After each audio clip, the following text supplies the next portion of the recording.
¿Qué tal? Buenas noches. ¿Verdaderos cambios en el gobierno o rotación de personal? De eso y más hablamos hoy, a las 8 en punto.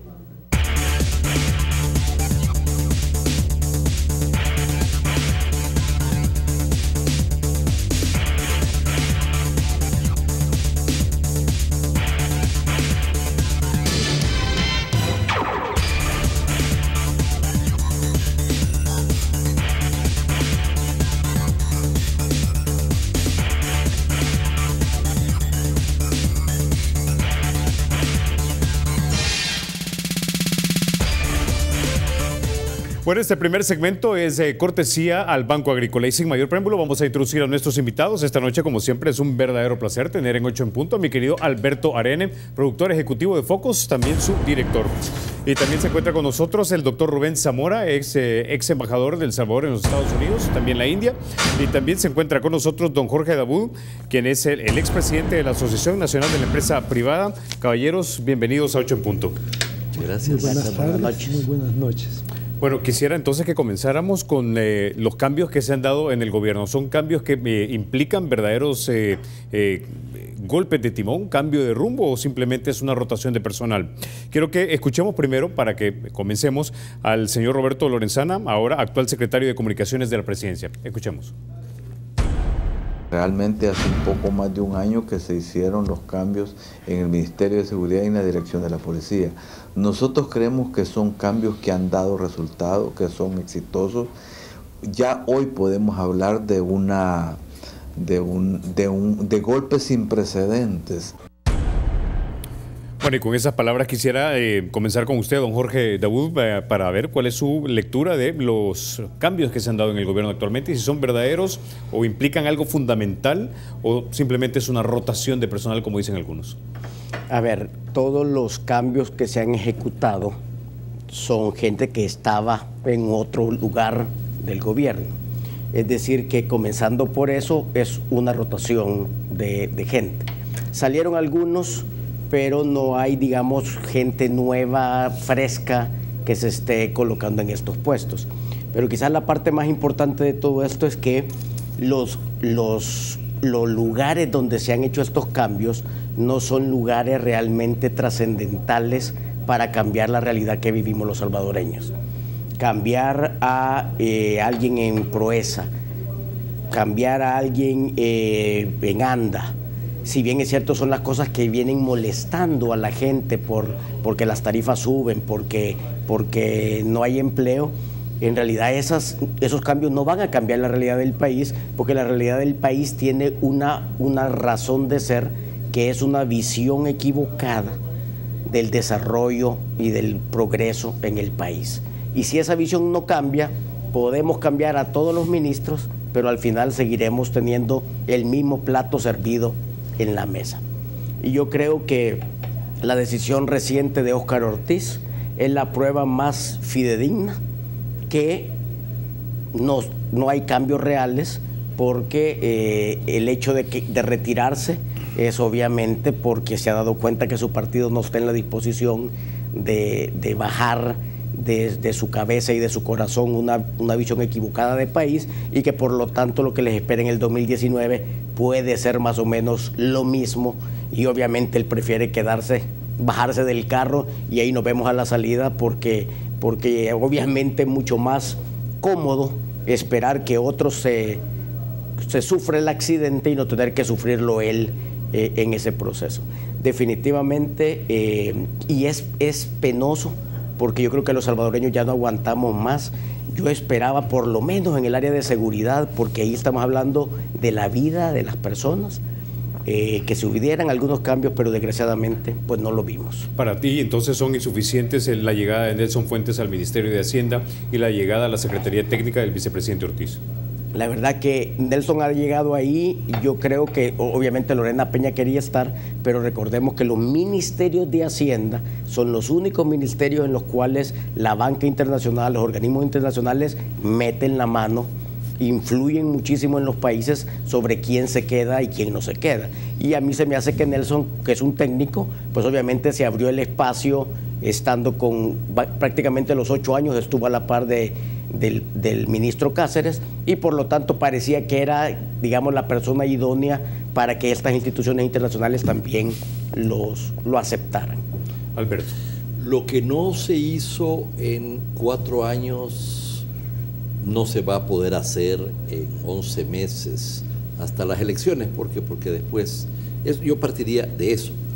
Eso dicho, no quiere decir que los cambios, aunque sean de gente del mismo gobierno, no puedan ser importantes dentro de ciertos límites. Todo indicaría que el partido, en su evaluación, acordémonos que este es el gobierno del partido y el partido del gobierno. Entonces, la fuente del poder no está en el gobierno, está en el partido, ni siquiera en el presidente. Entonces, por lo tanto, a la hora de hacer algunos cambios, es en el partido, por supuesto, en diálogo con el presidente, donde se toman las decisiones. La evaluación pareciera haber sido la siguiente: el problema que tuvimos principal es del gobierno, no del partido. Ellos no se hacen cargo, a pesar de que ellos fueron los que pusieron a la gente del gobierno, y que las políticas se emanan en última instancia del partido, digo. Pero básicamente ellos dicen el problema ha sido el gobierno y particularmente el presidente, no solamente en la falta de conducción, pero también en la falta de liderazgo y de comunicaciones. Por lo tanto, necesitamos reforzar la presidencia. ¿Cómo? Con alguien que ha venido tratando los temas de seguridad, los temas también de inversiones, de economía, que tiene más energía, que tiene más visibilidad, que tiene más capacidades de comunicación, y entonces le dan a Óscar Ortiz la posición de ministro, de una especie de primer ministro, donde se combina la Secretaría Técnica con el Ministerio de Planificación, pero además él ha estado encargado del tema de seguridad y del tema de inversiones. Por lo tanto, él va a pasar a ser el que conduce, o por lo menos pareciera que va a ser el primer referente de la conducción y sobre todo de las comunicaciones hacia afuera. Yo no ¿y qué van a hacer? ¿Cuáles son los márgenes de acción que pueda tener el gobierno para hacer? Eso lo podemos discutir con más calma, porque requiere un análisis preciso de a dónde tienen algunos márgenes de acción, etcétera. Yo creo que el aparato del Estado se va a poner ahora en función de la estrategia electoral, política electoral, ¿verdad? Aún con márgenes limitados, pero creo yo que sí hay cosas que pueden mejorar, ¿verdad? Y la orientación fundamental va a ser precisamente tratar de que hayan algunos resultados, pero también que mejore la percepción para que eso incida en la elección presidencial del 2019. Ok, ahora, doctor Zamora, hay dos temas que le han preocupado a los salvadoreños a lo largo de todos estos últimos años, y son seguridad y economía. En seguridad, básicamente, no hay cambios, queda igual. Ramírez Landaverde es el ministro de Seguridad, el señor Howard Cotto es el director de la policía. En economía, sin embargo, hay un cambio, pero algunos consideran que la viceministra, ahora ministra Luz Estrella, no es economista y que deberíamos tener a alguien de esa rama en ese ministerio. Pero por el otro lado también tenemos que el vicepresidente llega, y como Alberto precisaba, como una especie de primer ministro. Pero ¿son estos cambios suficientes de personas para lugares claves como para poderle dar vuelta a la percepción que la gente tiene de este gobierno y que lo mostró en las elecciones pasadas? Mire, yo creo que lo importante acá es que esta es quizás la oportunidad de cambio de gobierno más grande que va a tener esta presidencia. ¿Por qué? Porque es el cambio más importante, porque se produce en el momento de una crisis electoral del partido. O sea, en estas elecciones el partido que más ha perdido votos es el FMLN, y con mucho. Arena también. Es muy raro que un partido que pierde votos gane tantos diputados más, pero eso es cosa del sistema. pero todos perdieron, pero especialmente el FMLN. Esto es un mensaje clarísimo de la población. Y aquí tiene una cosa muy importante. Una muy fuerte parte de ese voto que o no fue a votar o que votó nulo, y que explique el tercio de votos que ha perdido el FMLN, es gente cercana al FMLN. Fueron simpatizantes que no tuvieron entusiasmo para ir a votar. No tuvieron entusiasmo y algunos de ellos tenían rechazo. Si se ha cuadruplicado el voto nulo respecto a la elección anterior, es por algo. Hay un rechazo en general al sistema de partidos, pero creo que especialmente al partido de gobierno, que es el que suele sufrir más en estas cosas. En esa perspectiva, el problema que enfrenta el FMLN, yo no creo que sea tanto de cambiar la política. Si tiene 11 meses por delante nada más este gobierno. ¿Por qué? Porque después de las elecciones el gobierno ya no manda, clarísimamente. Está ahí, pero no manda. Empieza a mandar el que ganó. Entonces, desde esa perspectiva, el cambio de ministros tiene que tener la característica de los cambios que suelen darse en las democracias representativas cuando el partido de gobierno pierde. Entonces, es más bien un cambio de imagen al cual va algún tipo de nuevas políticas. Con lo que se ha hecho, yo creo que se quedó extremadamente corto. Primer problema. Pero segundo problema, el problema que les ha planteado las elecciones al gobierno y al partido es a ambos. Entonces no tiene ningún sentido de que haya cambio en una y en el otra no hay ningún cambio. La interpretación que hay, y lo que sabemos, es que el uno le echa la culpa al otro de la derrota y el otro le echa la culpa al primero, ¿verdad? Pero en ese sentido, yo creo que ahí es donde está el problema. Mientras no se vea cambio en la conducción del partido, en los planteamientos del partido, en el discurso del partido, y eso sí puede tener un cambio rápido y que la gente lo pueda ver, yo no creo que puedan rescatar el voto que han perdido. Y sin ese voto no van a irle bien en las elecciones de presidente.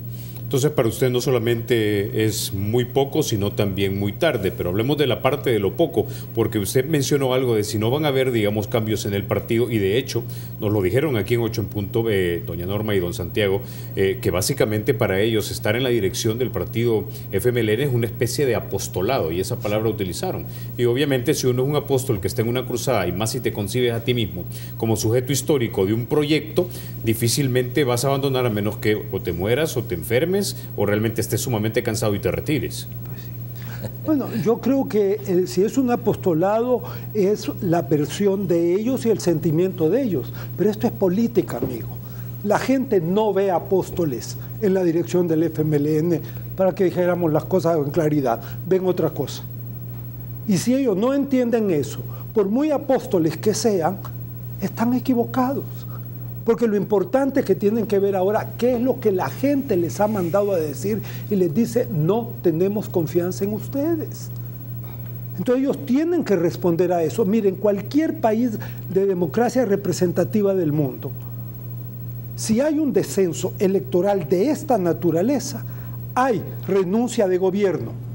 En Inglaterra, lo vimos hace poco, Brexit, el gobierno no quería que hubiera salida de la Unión Europea, perdió por un poquito de votos, nada más. Casi fue la mitad de los dos lados. Estaba renunciando al día siguiente el primer ministro y todo su gabinete. Ya. Entonces, eso lo va a ver en Francia, en Alemania, en cualquier parte, e incluso en América Latina se ve esas cosas, ¿verdad? Pero sí, aquí no, aquí como que no pasó nada en las elecciones, y creo que eso sí es peligroso para el futuro. Es decir, si no hay un cambio entonces de los funcionarios en la dirección, difícilmente la gente va a cambiar la percepción, generar la confianza y probablemente los votos. Sería su análisis. Yo creo que eso es. Ok. Tengo que ir a la pausa. Cuando regresamos quiero saber cuál es el take de mi querido Alberto Arenita y por supuesto también de Jorge. Ya volvemos.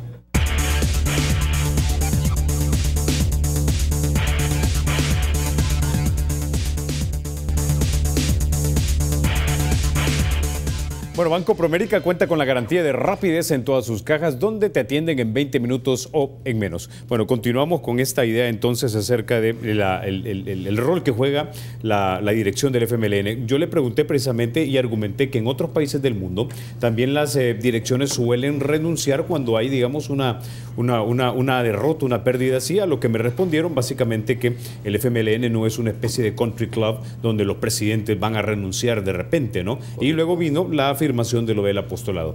O sea, si tú eres un partido con las características de un partido de las democracias occidentales y no tienes una concepción diferente, digo marxista o marxista, aunque participes en la democracia burguesa, digo, para poner los términos, ¿verdad?, que se usan, ¿no?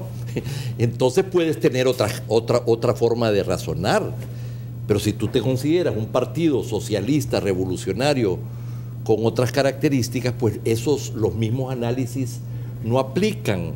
Y no lo estoy diciendo en términos despectivos, lo digo en términos realistas. Claro, hasta ahora ellos dicen, bueno, tenemos que hacer cambios, y hubo consensos en que tienen que haber cambios en el gobierno. Espérate, vienen otras tareas. Esto no ha terminado acá, porque van a haber a unos que van a... sobre esto pudo haber consenso.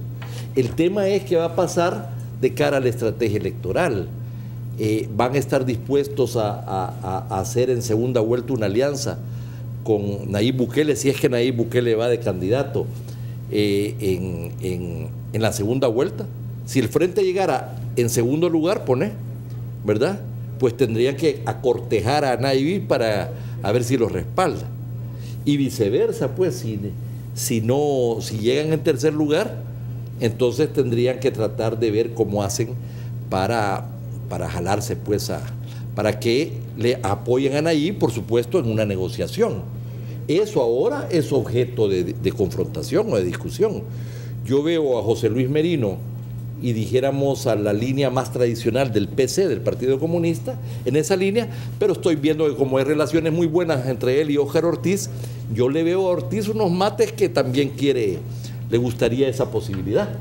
Así que respecto a la problemática que enfrentan ahora, se han puesto de acuerdo más o menos. Vamos a ver si hay otros que van a salir y otros que van a entrar, pero esto no es todo. Después viene todo el tema de la estrategia electoral y el comportamiento ya de cara a la recta final de las elecciones. Claro, el tema, lo que llama la atención es la forma como ellos procesan la realidad, ¿verdad? O sea, pareciera que contrariamente, bueno, pero esto es típico de la política, mucha gente, si tú no tienes un aparato de análisis independiente, no ideologizado, tú ves cómo determinadas acciones, determinadas políticas tienen unos efectos, cuáles son las proyecciones hacia adelante, y tú sacas conclusiones, pero para poder hacer rectificaciones. Pero aquí hubo críticas a un montón de ministros y gente en las autónomas, y sin embargo nunca hubo un cambio de parte del presidente, que siempre se espera cuando viene el inicio del año. Entonces, o sea, la forma, como que las antenas que tienen en la sociedad, como que no les ha llegado, como que no les llegaba la información fluida, o posiblemente la procesaban de manera diferente. Porque muchísima gente que escribimos o que damos opinión, señalamos un montón de cosas de hacia dónde iba el gobierno, las consecuencias de la política económica, de la política fiscal, el ajuste que se iba a venir. Yo siempre dije, ¿cómo es posible que en lugar de haber tirado una política pro inversión y crecimiento desde el inicio, contener el gasto por lo menos parcialmente, ¿verdad?, pero apostarle a los grandes proyectos, ¿verdad?, acelerar la marcha del gobierno, quitar burocracias, tortuguismos reumáticos, ¿verdad?, poner ese aparato en función de la creación de riqueza, focalizar subsidios entre los más pobres, aligerar los pagos a los proveedores.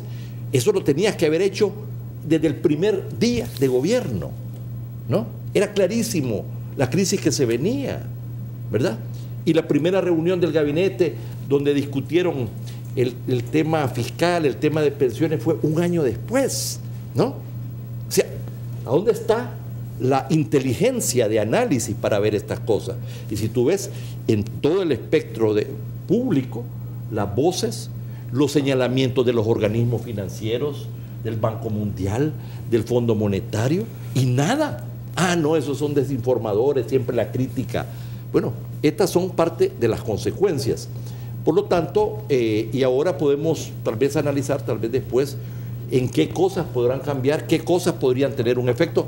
Yo creo, como Rubén, que van a hacer cosas más del manejo de las comunicaciones. Okay. Porque Ahora, en la realidad sus márgenes son relativamente pequeños, ya no dijéramos con un Congreso dominado por la oposición, pero hay algunas cositas que se podrían hacer. Y quizás a eso va mi siguiente pregunta, para conocer cuál es su valoración, don Jorge, porque este día, por ejemplo, conocimos que el exministro de Obras Públicas, Gerson Martínez, le presentó al presidente de la República una serie de 11 recomendaciones que podrían seguir en la última parte de su presidencia, básicamente. Ahora, a mí, debo confesar, me resulta un poco raro porque la presenta el que básicamente es el candidato presidencial del Frente, y no sé si esto es realmente una táctica ya con vistas a la próxima elección y de irle edificando un perfil mayor al virtual candidato presidencial.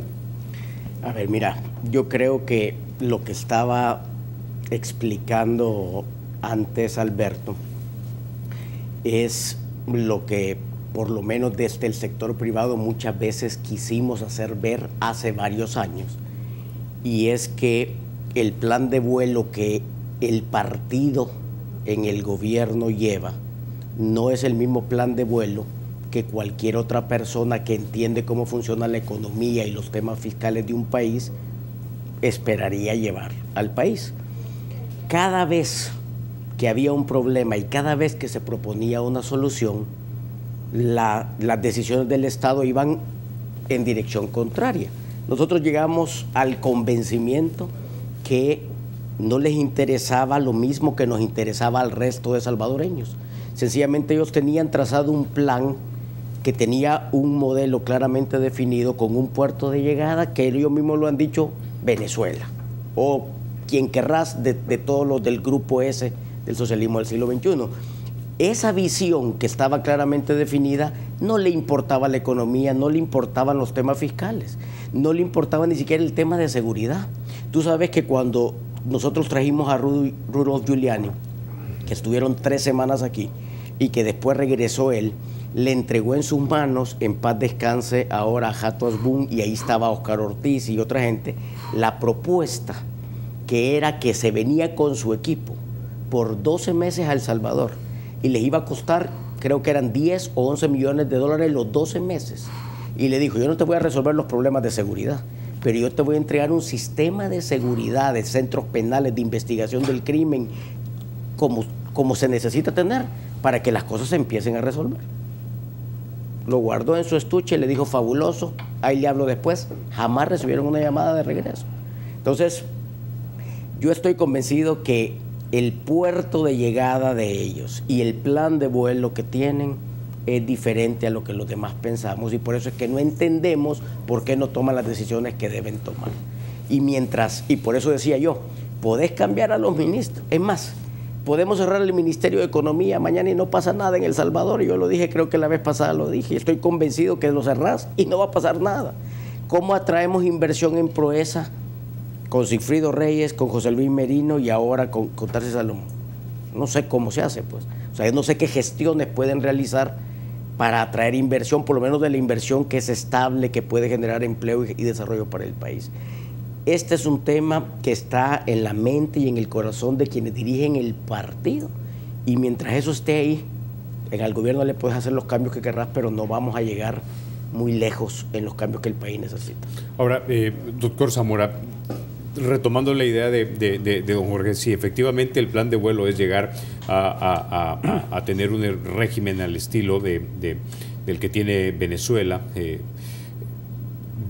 básicamente entonces los ciudadanos le habrían dado la vuelta, porque para eso se necesita una buena mayoría legislativa que te ayude a tomar decisiones y que te ayude también a nombrar funcionarios de segundo grado que a tu vez te ayuden para que sigas, digamos, poniendo a tu gente en diferentes instituciones del Estado, incluyendo las instituciones dupartitas y las tripartitas, de las que tanto habíamos hablado también, como la superintendencia, por ejemplo, de telecomunicaciones, pero eso no ha resultado así. Básicamente ahora creo yo que están muy debilitados legislativamente hablando. Pero ¿quiénes están debilitados? Yo creo que tenemos que entrarle al fondo del problema. ¿El FMLN está debilitado? Sí. ¿Arena está debilitada? Sí. ¿Por qué? Porque creo que detrás de todo esto lo que tenemos es una profunda crisis del sistema de partidos políticos. Estoy hablando del sistema, no estoy hablando de un partido político particularmente. ¿Verdad? El sistema está en problema. Y la expresión diaria de los partidos, que es la Asamblea Legislativa, está en una crisis aún peor. Por una simple razón, están totalmente atrasadas a lo que el país ha hecho en estos 25 años. No les tocaron un pelo, ni a los partidos, ni a la Asamblea Legislativa en los acuerdos de paz. Entonces, ¿qué pasa? Se cambiaron otra serie de cosas que han ido más o menos funcionando, unas más que otras, pero han funcionado muchas, pero estos se quedaron totalmente retrasados. Y por ahora se convierten en obstáculo para que podamos seguir adelante. Las pruebas están allí. ¿Por qué no se puede resolver el problema de fiscalidad? Porque Arena lo que dice es básicamente sube el IVA. Cuando ya a nivel internacional se reconoce el IVA es totalmente regresivo, y es castigar a los pobres. Pero esa es su solución. Además lo otra, reduzca el gobierno, quita empleos, ya. Y por otro lado, el FMLN, ¿cuál es su solución? Decir, y el gobierno la siga, no, vamos a ponerle más impuestos, pero que no sean regresivos, en medio de una crisis de no crecimiento económico. Entonces no hay salida y no va a haber salida. Ahora, esto lo que genera en la población es, dijéramos, rechazo, pérdida de confianza. Y los datos de la elección nos están diciendo que eso es lo que se ha reflejado el día pasado que tuvimos la elección. Entonces, si los partidos políticos no entran a una revisión a fondo de qué son, de a qué están expresando, o expresión de quién son, yo creo, y eso es para todos, porque hoy será el FMLN. Arena ya tuvo sus buenos pencazos antes, y después los va a tener ganas si es que sube, o los va a tener el PCN si es que lo revive, ya. Entonces, ¿y qué? Mientras tanto que se produce en el país un vacío político, ¿quién lo está llenando? Un señor que se presenta como salvador de la patria y del país, el señor Nayib. Eso está pasando no solo aquí, está pasando en un montón de partes del mundo. Entonces, lo que tenemos que enfrentar en El Salvador es el problema de fondo. Eso es lo que yo pienso. Y por eso creo que este tipo de parches, porque son parches, de cambiar a 4 ministros, mandar a uno de diplomático, al otro devolverlo al Parlacen, ¿verdad? Y después a los otros hacer rueda de caballitos entre funcionarios, no va a convencer a nadie de que hay cambios, no va a darle mayor confianza ni al gobierno ni al FMLN. Y es necesario rehacer la confianza para el FMLN, para Arena o para los partidos que vengan. Creo yo que ese es el problema que vamos a enfrentar ahora en la elección y vamos a seguir enfrentando en los próximos años si no resolvemos. Mientras tanto, ¿qué pasa? Que no hay soluciones a los problemas estructurales. Y el país cada día está más empujado a tener crisis de desesperación como la que acabamos de tener con las pensiones, con la fiscalidad del país, ¿verdad?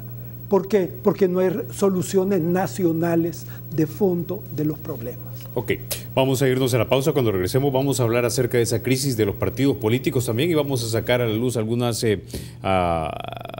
cifras que nos dejaron las elecciones. Ya volvemos.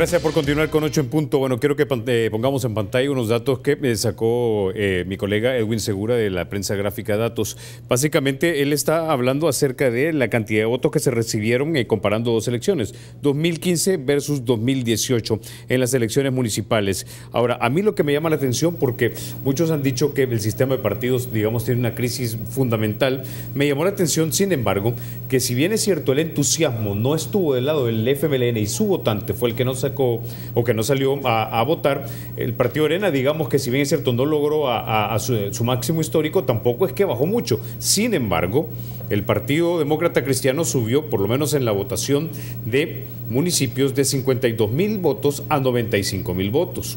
El PCN subió de 173,000 votos a 240,000 votos. Y el partido gana de 244,000 votos a 292,000 votos y fracciones, ¿no? Esto no sé si yo lo puedo leer de que de repente lo que pasó es que la confianza se desplazó, tal vez un poco de Arena, hacia los otros partidos de derecha. Y en el caso del Frente, sí, lo que hubo es depresión de sus simpatizantes. Don Jorge. Sí, yo concuerdo con lo que tú acabas de decir. Pareciera que los votos que perdió Arena se quedaron o en su casa o se fueron a estos partidos. Los del Frente se quedaron en su casa porque era un castigo y porque me imagino que no se atreven a hacer una votación por un partido que puedan denominar de derecha. Entonces, definitivamente lo que estamos viendo es la gente molesta por lo que está sucediendo, molesta con los partidos políticos, pero a mí me preocupa algo y es que tendemos a echarle la culpa al sistema y creo que es un grave error porque si el sistema de partidos políticos lo echamos a perder, vamos a terminar en desgracia como le ha pasado a otros países.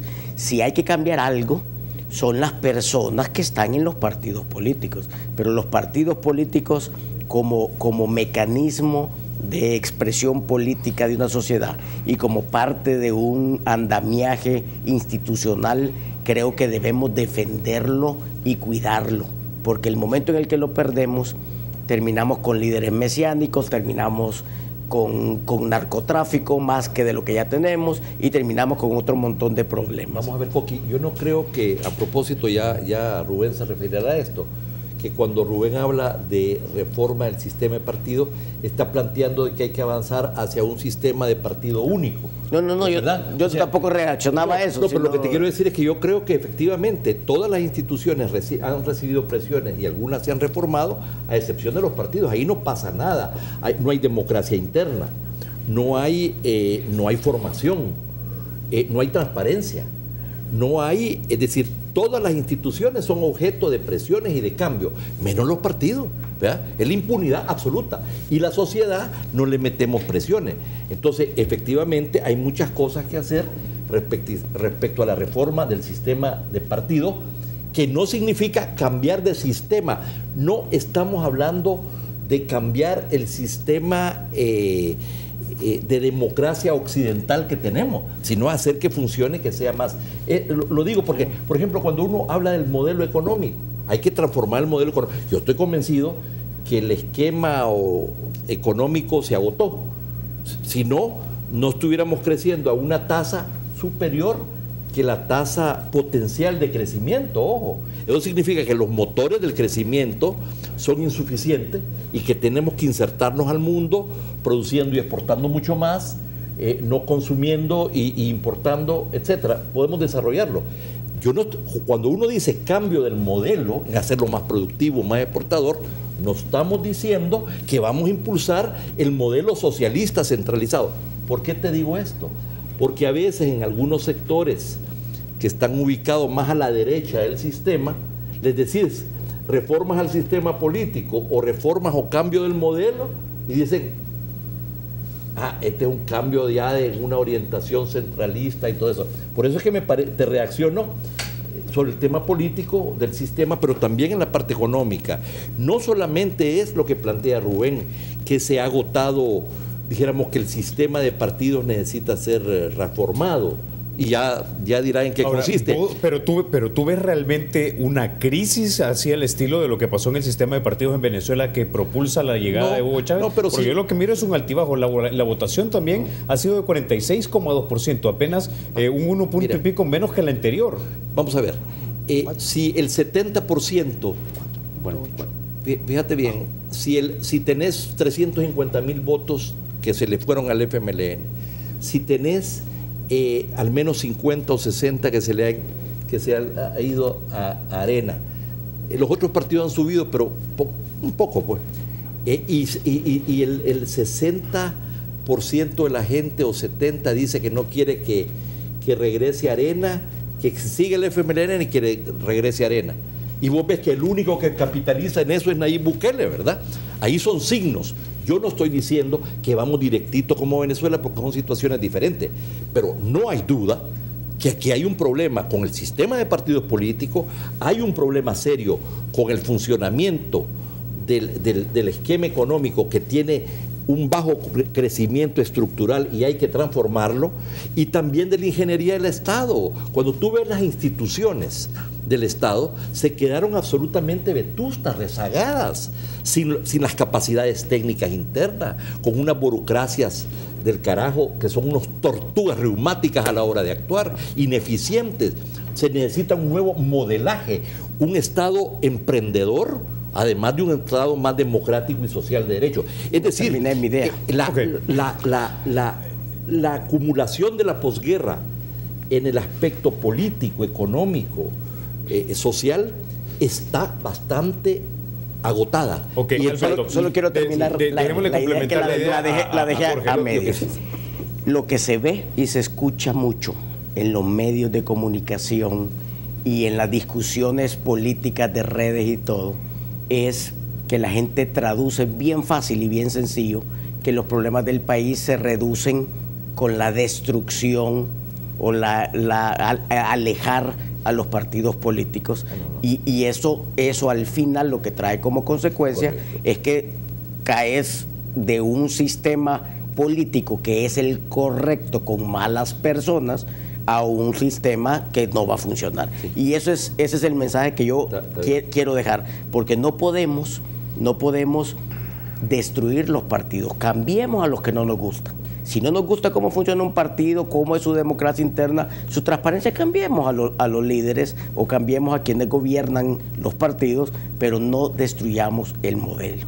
Del modelo económico podemos hablar después, pero nunca hemos tenido un modelo económico puro como se debería de haber tenido para que las cosas funcionaran. Pero ese es otro día, nos invitás porque si no nos acabamos y no dejamos hablar hablar al embajador. Doctor Zamora, yo realmente no veo una crisis profunda en el sistema de partidos. Sí miro que son partidos que, como dice Alberto, necesitan reformarse y necesitan abrirse, y de repente para eso necesitamos aprobar una nueva ley de partidos políticos, pero no veo que la participación se haya hundido tanto, digamos que hubiésemos tenido 25% de participación como para decir, ok, entonces se están generando las condiciones para que emerja un líder al estilo de Hugo Chávez que le diga a los partidos políticos háganse a un lado. Yo lo que miro es cierto, problemas en el sistema de partidos políticos, eso yo creo que es clarísimo, pero una crisis tremenda como para que surja alguien como el señor Chávez no la veo. Bueno, es una posibilidad, pero hay otra posibilidad. Mire, yo me estoy acordando cada vez más de una cosa que a mí me sucedió. En Venezuela, cuando estaba Chávez, me invitaron una vez a un seminario de discusión sobre partidos políticos, donde estaban los partidos que todavía estaban, ¿verdad? COPEI, la Democracia Cristiana Venezolana, Acción Democrática, el Partido Socialdemócrata y otros, ¿verdad? Y yo tuve una intervención que, por cierto, se molestaron un poco porque les dije, miren, Chávez es el hijo natural de ustedes, los partidos políticos. Correcto. Porque ustedes, con su corrupción, con su falta de atención al pueblo, con todos los defectos que tienen ellos y que tenemos aquí en el sistema de partidos políticos, crearon las condiciones para que viniera un salvador del mundo, de Venezuela, a hacer lo que hizo. Ese es el caso de Venezuela. No estoy diciendo que estamos igual a la Venezuela de ahorita. Esto es otra cosa, lo de Venezuela, ahorita. Pero nos estamos pareciendo muchísimo a lo que fue la Venezuela cuando Chávez tomó y le ganó las elecciones. Chávez ganó las elecciones y le siguió ganando elecciones, y cada elección los ponía más para abajo. Entonces, eso es lo que hay que entender, que nos puede pasar. Yo no digo que nos va a pasar, yo digo nos puede suceder. ¿Por qué? Porque nuestros partidos siguen siendo patrimonialistas como fueron desde el tiempo de los militares.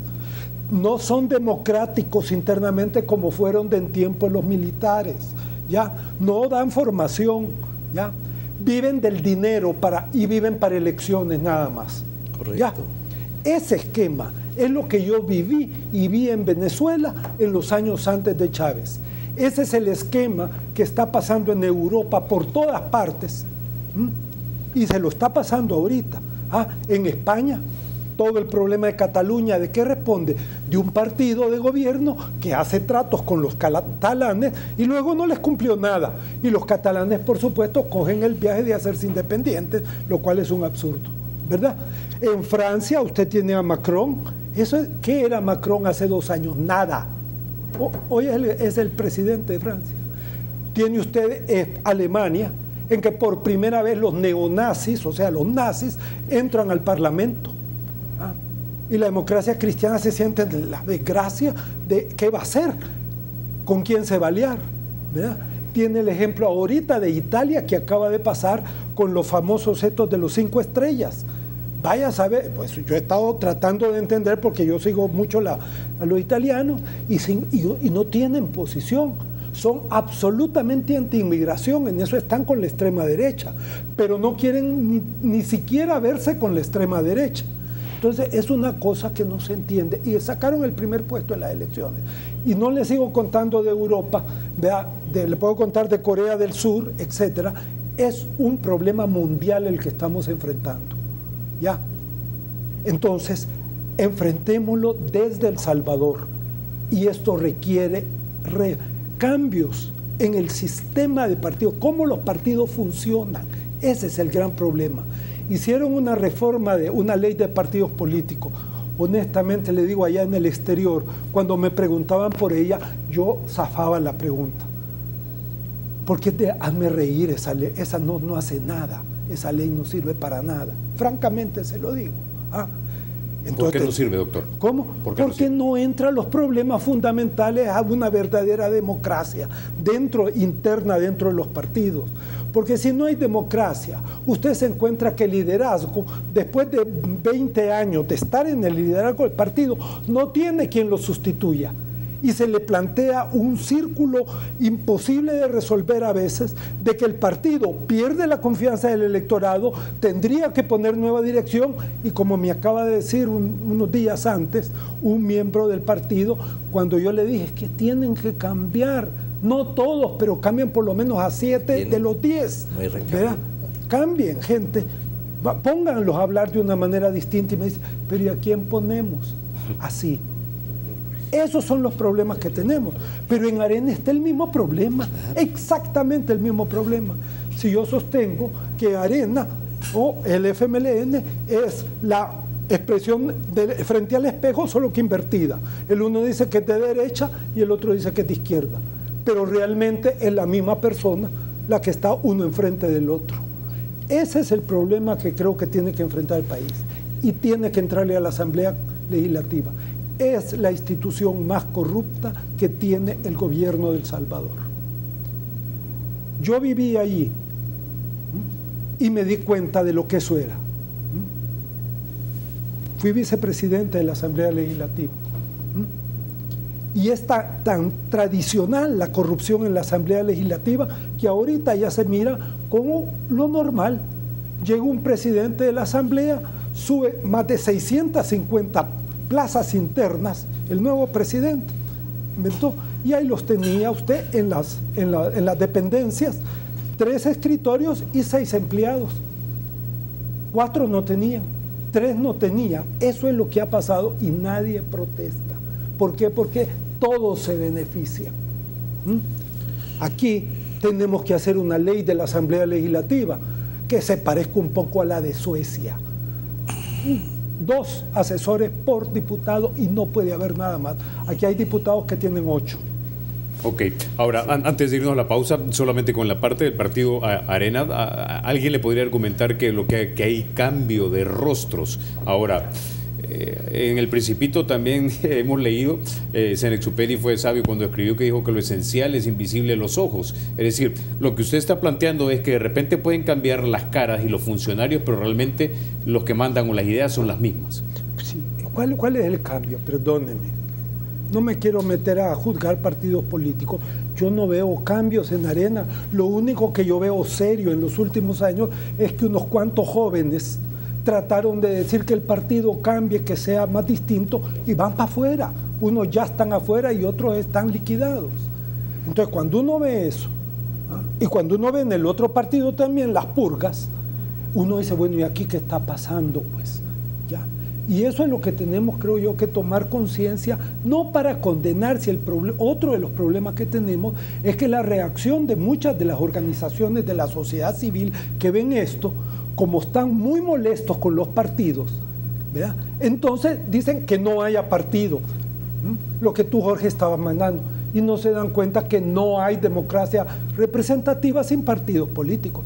Donde han tratado de acabar con los partidos políticos, Gaddafi, el general, ¿cómo se llama? Torrijos, en Panamá, terminaron volviendo a los partidos, o en el caso de Gaddafi, con una dictadura espantosa, ¿ya? Entonces, partidos deben de haber.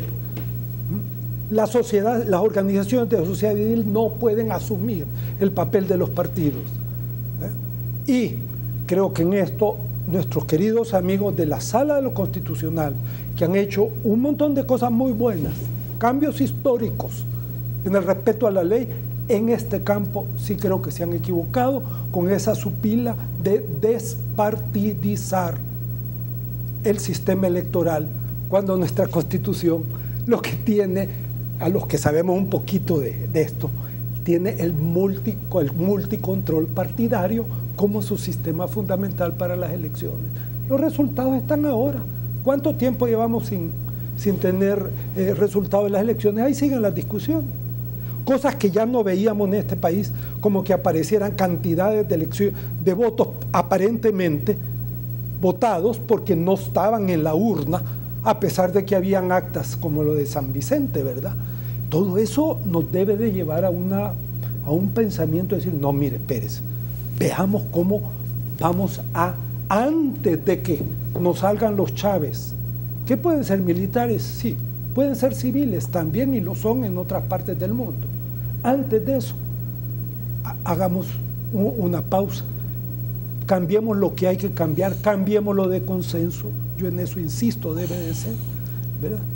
Y tal vez así podemos darle al país el sistema de partidos políticos y el sistema legislativo por el cual tanto luchamos en nuestro país mucha gente. Ok, como decía, vamos a la pausa y volvemos.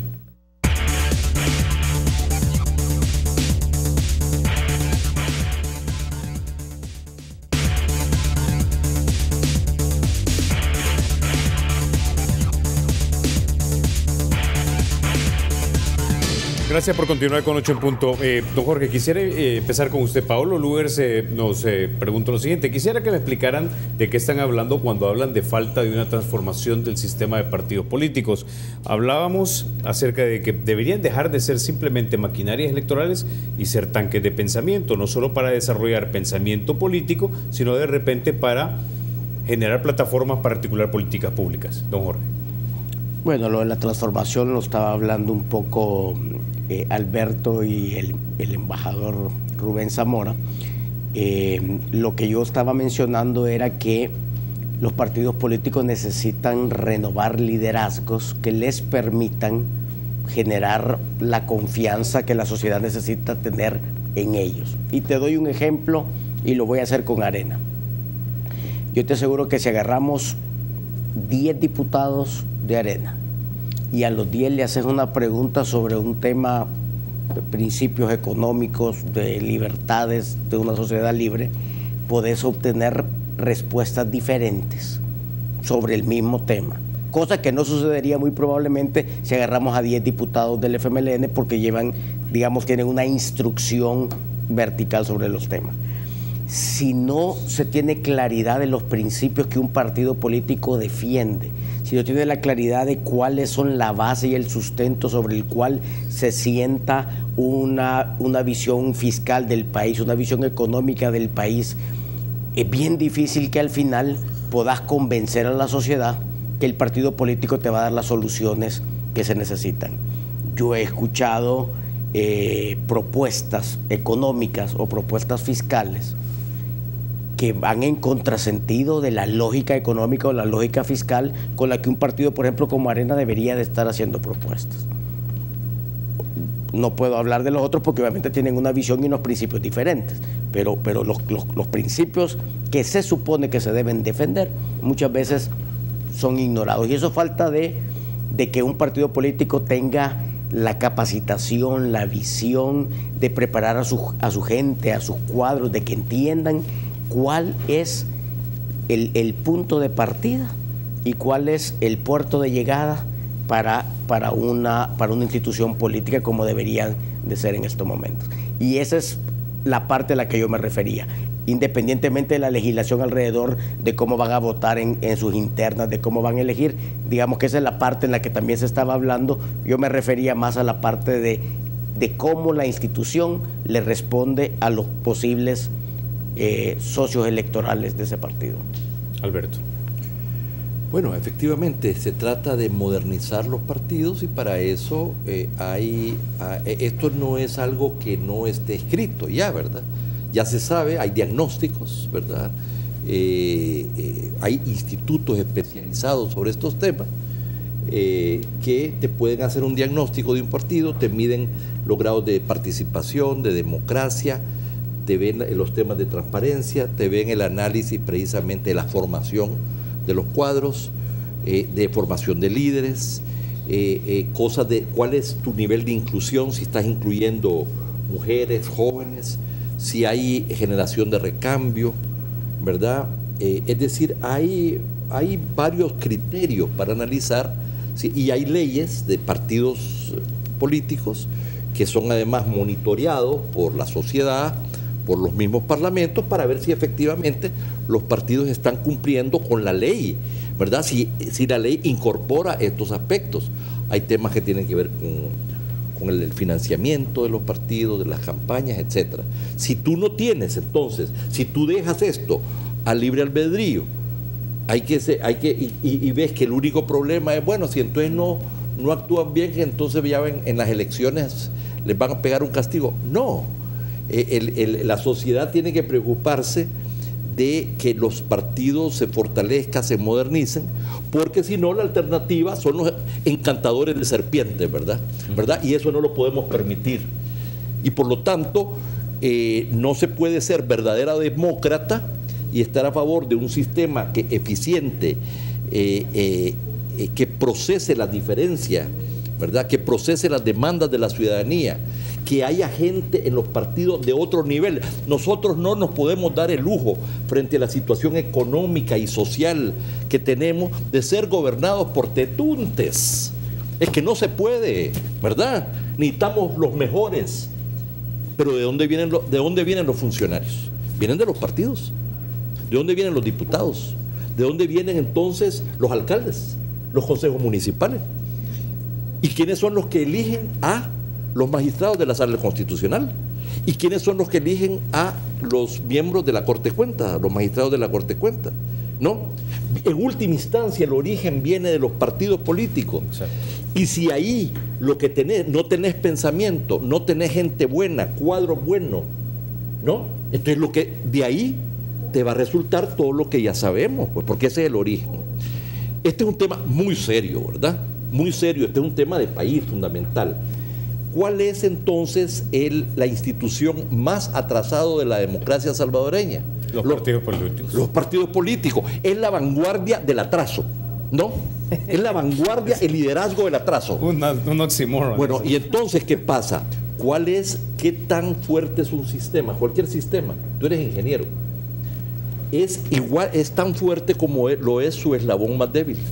¿Y cuál es el eslabón más débil del sistema? Partidos políticos. Los partidos políticos, que además son fuente del origen de la debilidad de todas las demás instituciones.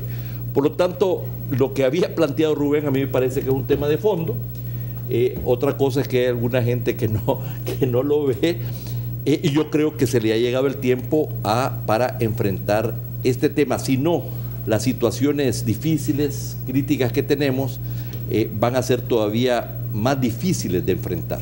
Ok, ahora 2 criterios me llamaron la atención de lo que dijo Alberto, que yo creo que son claves: el grado de participación y la transparencia. Para mí son claves porque si no los tenemos, no podemos decir que hay una competencia justa de las ideas por persuadir a los militantes de un partido político a la hora de elegir a las personas que quieren que dirijan su instituto político.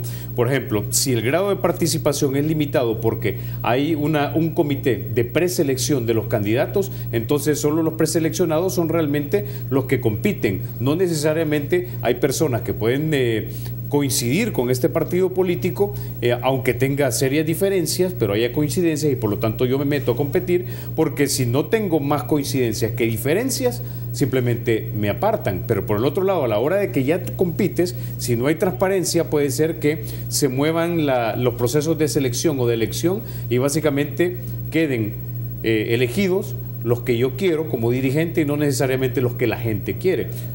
Para ponerlo así más claro, elecciones primarias en partidos políticos con competencia abierta, elecciones secretas y en igualdad de condiciones para que las personas compitan con sus ideas y no con sus padrinos. Mira, yo creo que en este sentido, el punto aquí, mira, aquí para mí hay un triángulo del problema. El triángulo tiene en un vértice los partidos, en otro la asamblea, y en el tercero tiene el sistema electoral. Eso es lo que hay que ver como estructura más central de la democracia representativa. Y ahí es donde hay que enfocarse, pues.